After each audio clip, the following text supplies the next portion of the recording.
হাতিরঝিল থেকে Zee TV newsroom এডিটরের লাশ উদ্ধার।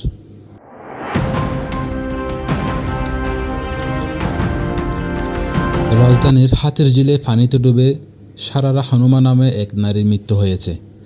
তিনি জিটিভির নিউজরুম এডিটর ছিলেন বলে জানা গেছে। মঙ্গলবার দিবাগত রাত 1:30টার দিকে এই ঘটনা ঘটে। পরে অচেতন অবস্থায় তাকে উদ্ধার করে ঢাকা মেডিকেল কলেজ হাসপাতালের জরুরি বিভাগে নেওয়া হলে কর্তব্যরত চিকিৎসক মৃত ঘোষণা করেন।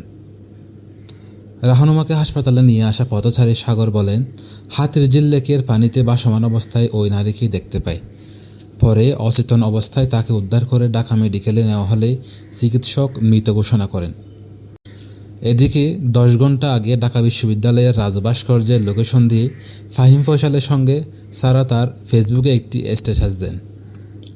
সেখানে তিনি লিখেন, আপনার মতো একজন বন্ধু পেয়ে ভালো লাগলো।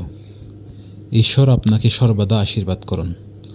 আশা করি আপনি শিগগিরই আপনার সমস্ত স্বপ্ন পূরণ করবেন। আমি জানি আমরা একসঙ্গে অনেক পরিকল্পনা করেছি।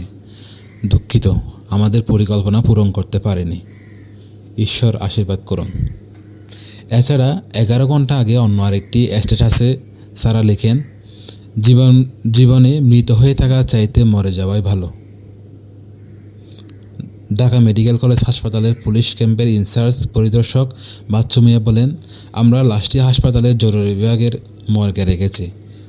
ঘটনাটি হাতিরঝিল থানা পুলিশকে জানিয়েছি।